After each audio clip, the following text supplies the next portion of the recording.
ॐ भूर्भुवः स्वः तत्सवितुर्वरेण्यं भर्गो देवस्य धीमहि धियो यो नः प्रचोदयात्। ॐ शान्ति शान्ति शान्तिः. Namaskar my dear friends, this is video number 7 on Katha Upanishad. This video starts with section 3 of chapter 3.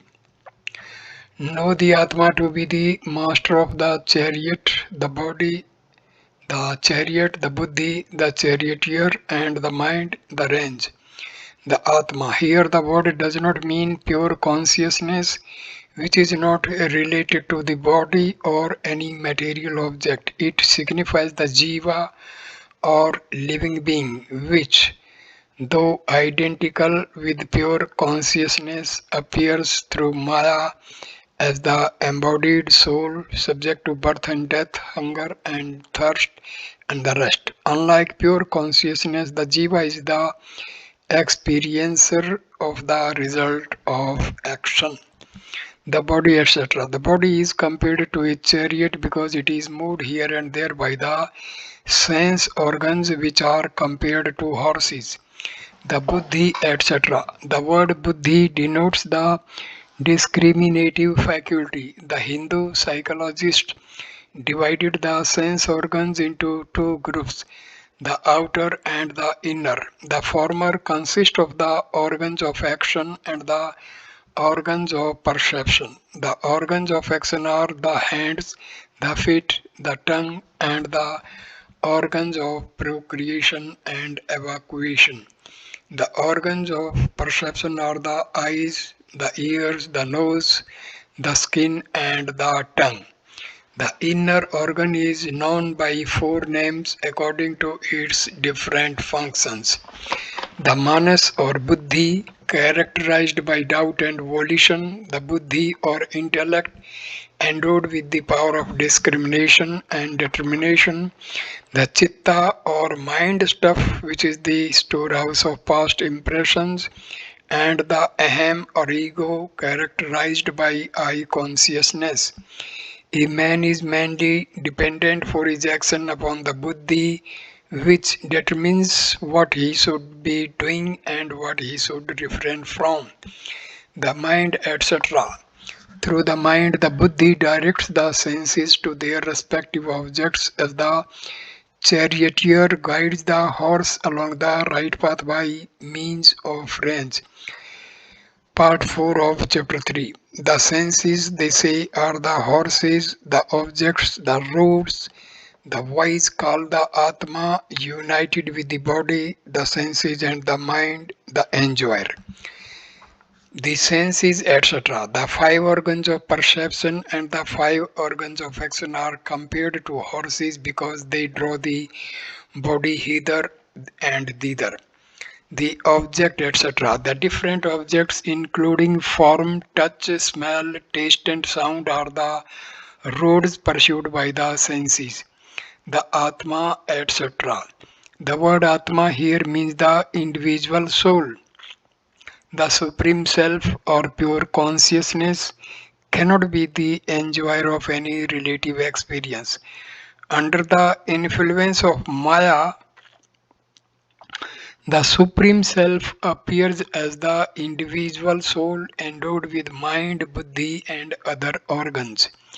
It is the latter that experience the various objects in the relative universe.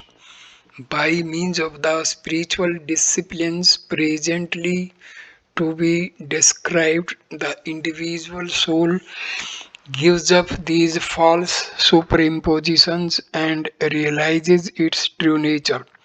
The Jiva and Brahma cannot in reality be two different entities, for in that case the Jiva could never become Brahma. It is impossible for an entity to discard its own nature altogether and become something completely different. If agency, action, and the enjoyment of results are essential characteristics of the soul, it then can never be Brahma, which is utterly free from them. Like a mirage in the desert, Jivahood is falsely superimposed upon Brahma. The harmful results of a non-discriminating intellect and an uncontrolled mind. Section 5 of chapter 3. If the buddhi, being related to a mind that is always distracted, loses its discrimination, then the senses become uncontrolled like the vicious horses of a charioteer. A mind, etc. A distracted mind is like reins not firmly held by the charioteer. Loses, etc. That is to say, cannot determine what is good and what is evil, like an unskilled charioteer who does not know what path is to be followed and what path is to be avoided. Sense is the natural tendency of a horse is to run wild, but it can be trained and brought under the charioteer's control through reins firmly held in his hands. The senses too are naturally impetuous, but they can be trained and controlled by the discriminating buddhi through a one-pointed mind. The good result of a discriminating intellect and a well-controlled mind. Section 6 of chapter 3.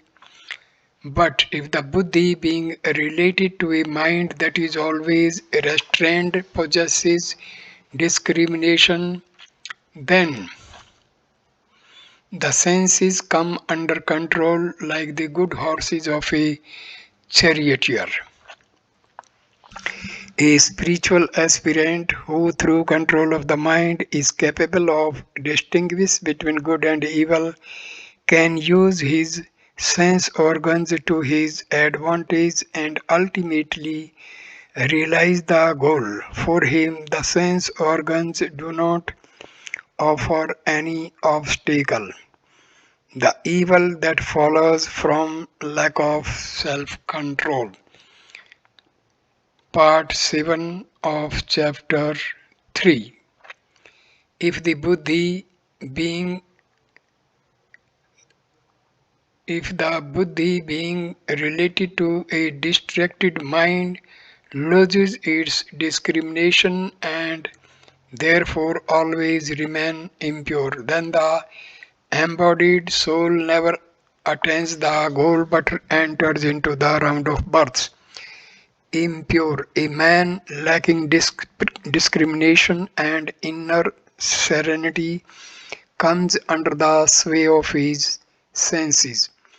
When the senses remain unrestrained, a man commits sin, which in its turn pollutes the mind.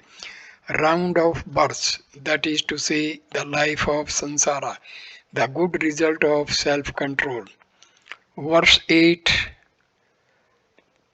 If the buddhi, being related to a mind that is restrained, possesses discrimination and therefore always remains pure, then the embodied soul attains the goal from which he is not born again. He who has realized Brahma is not born again in the world of ignorance. Having realized the illusoriness of time, space and causality, he does not come again under their sway. But this does not by any means indicate that such a person ceases to exist. On the contrary, he becomes one with Brahma, absolute existence. All that can be said of him is that he is free from ignorance and delusion. He is awakened from the dream of illusory individuality. What is the goal? Verse number 9. A man who has discrimination for his charioteer and holds the reins of the mind firmly reaches the end of the road, and that is the superimposition of Vishnu. Reaches, etc. The goal of human birth is won by him who has controlled his mind and discriminated between the self and the non-self, and who contemplates Atma, pure in heart and freed from all obstacles, he obtains an uninterrupted vision of Brahma. He is not deluded by the life of ignorance in the world of names and forms. Vishnu, that is to say, Brahma, which is the all pervading consciousness, is also called Vasudeva because all created beings dwell in that self luminous reality. Verses 3 to 9 describe the meaning of self control and the means of its attainment. A struggling aspirant is endowed with body, discriminative faculty, mind, and senses. He is surrounded by various objects identified with the body and the mind. He cherishes desires, engages in many actions, and experiences their results. Thus, again and again, he assumes a body in the relative world, but in the course of time, he seeks freedom from birth and death and the suffering of life. He then practices spiritual disciplines, of which the most important is self control. But this control does not signify mortification of the body, the senses, or any other faculty. All these are necessary if a man is to attain his goal, but they must be properly trained and controlled. This is graphically described by the illustration of the chariot, which can take its rider to his destination only when it is well built, when the driver knows his way, and when the reins are strong, the horse is firmly held, and the roads well chosen. The aspirant for freedom should possess a healthy body and vigorous organs, unfaltering discrimination, and an undistracted mind. His discrimination should guide his senses to experience only those objects which are helpful for self knowledge. If, on the contrary, his body or mind or any other faculty is injured or suppressed, he cannot attain the goal as the rider cannot reach his destination. If the chariot and the other accessories mentioned above are not in fit condition, the Katha Upanishad here emphasizes discrimination and inner calmness as the two most important elements in the practice of self control. Does the goal described in the preceding verses lie in some external, far off region that can be reached by following a certain path? According to Vedanta, the goal lies within man himself. It is neither in heaven nor anywhere else in space. It is man's inmost self which remains hidden because of his ignorance. As soon as the ignorance is dispelled, he knows the self. In the following verses, the self is pointed out as a very subtle essence, and this is done by distinguish it from the distinguishing it from the senses, the mind, and all other material things.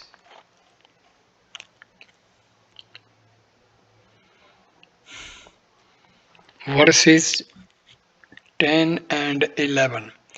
Beyond the senses are the objects, beyond the objects is the mind, beyond the mind the intellect, beyond the intellect the great Atma, beyond the great Atma the unmanifest, beyond the unmanifest the Purusha, beyond the Purusha there is nothing. This is the end, the supreme goal.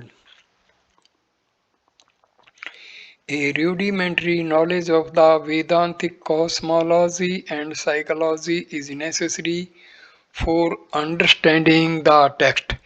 The first manifestation of pure Brahma, due to its association with Agyana, is called unmanifest. This latter may be compared to a seed just before the coming forth of the sprout. The first entity to emerge from the unmanifest is Hiranyagarbha, also known by such other epithets as Brahma, the world soul or the cosmic mind, and Prana, the cosmic life. Again from Brahma, associated with Agyana, evolved the five elements, namely Akasha, space, Vayu, air, Agni, fire, Ap, water, and Prithvi, earth. As they evolve, they remain in a subtle and uncompounded state, endowed respectively with their unique attributes, namely sound, touch, form, taste, and smell. Sound is the attribute of Akasha, touch of Vayu, form of Agni, and so on. From the subtle elements evolved the subtle bodies of living bodies and the gross elements. The subtle body consists of the five organs of perception,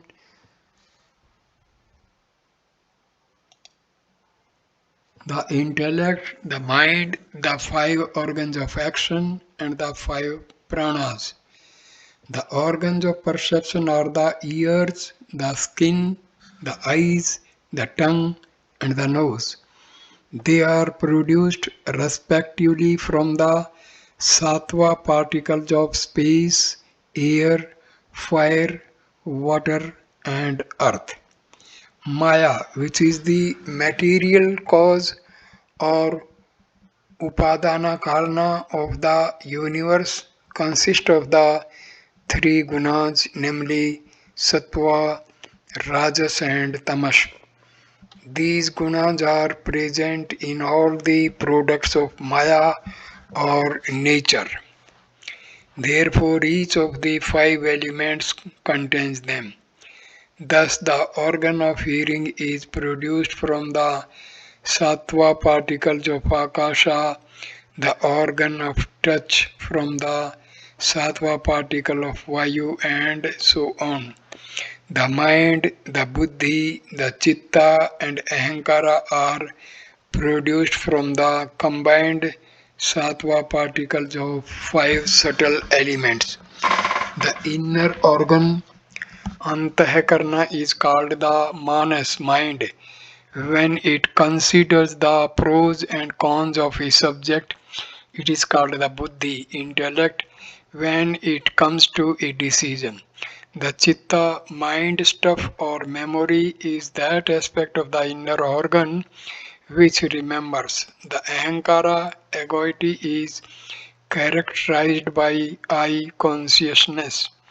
The five organs of action, the organ of speech, the hands, the feet, and the organs of evacuation and generation are produced respectively from the Rajas particles of space, air, fire, water, and earth. The five pranas, prana, apana, vyana, udana, and samana, are produced from the combined Rajas particles of the five subtle elements. Afterwards, the subtle elements combine with one another and produce the five gross elements, namely visible, space, air, fire, water, and earth. Whether gross or subtle, these five elements alone are found in nature. Nothing else can be apprehended by a man's five sense organs. From the five gross elements evolved the gross physical universe, the gross bodies of living beings, and the food and drink by which the gross bodies are sustained. For a detailed description of the cosmology, the reader is referred to any authoritative Vedantic treatise such as Vedantasara or Panchadasi. It may be stated here that the purpose of the Vedantic cosmology is to explain the universe and its origin in such a way that it can establish the sole reality of Brahma, apart from which the universe is unimportant either from the standpoint of reality or from the standpoint of ultimate value. In the deeper in the deepest spiritual experience, the material universe is found to be non-existence. For Vedantic philosophers, it is far more important to realize Brahma than to analyze or understand the universe. The interpretation of the phenomenal world must not lead to a denial of Brahma. Knowledge of the world must lead to the knowledge of Brahma, otherwise, such knowledge is without significance. The real purpose of the Vedantic cosmology is to help the student to realize Brahma and not merely to explain the universe of names and forms. Beyond the word in the text is para, which Shankaracharya explains as subtler, greater, and more inward. Thus, the objects are subtler, greater, and more inward than the senses. They are the inner stuff of the senses, the gross organs of perception and action, objects. The word means here the subtle rudimentary elements. They are beyond the senses or superior to and subtler than the senses because the senses are produced from them. Though the five objects elements exist independent of the senses, yet their existence cannot be perceived without the senses. Therefore, as Shankaracharya says in his commentary, the objects create the senses so that the objects, may be apprehended. The mind is superior to the objects because they are under the mind's control. It is the inner stuff of the objects. Mind is a subtle form of matter, intellect. The intellect or buddhi is superior to the mind because it comes to a conclusion regarding the doubts raised by the mind. Great Atma, Hiranyagarbha, or the first tangible manifestation of the Absolute in the relative universe. Unmanifest, that is to say, Brahma or the Absolute associated with undifferentiated Agyana. The Absolute itself is beyond causal relations. The unmanifest is the ultimate cause of all the causes and effects perceived in the material universe. Names and forms lie in it in a potential manner, as already stated. The unmanifest may be compared to a seed ready to burst into a sprout, hence it is called the seed of creation. Prakriti, Maya, the unmanifest, and Avyakta, the unexpressed, are synonymous terms. Purusha, the spirit that fills everything or that dwells in the body. It is the absolute Brahma, the supreme goal, which is described as pure consciousness devoid of all attributes. The end, all objects, subtle or gross, are finally absorbed in the absolute. The different entities described in the text in an ascending degree of subtlety ultimately merge in Brahma, the reality underlying all things. supreme goal. The realization of Brahma is the final goal of evolution. One attaining it never comes back to the world of relativity. To know Atma really means to attain Atma. The Atma should not be confused with the senses, the mind, the intellect, and the rest has been shown in the preceding verse. If this Atma or Brahma existed outside in space, a man might lose it again after having gained it. But as already stated, it is man's inmost essence which remains hidden only because of ignorance. Knowledge destroys this ignorance and reveals the self. So I conclude this video here. Next video number 8 will start with verse number 12 of chapter 3. Thank you, my dear friends. Namaskar.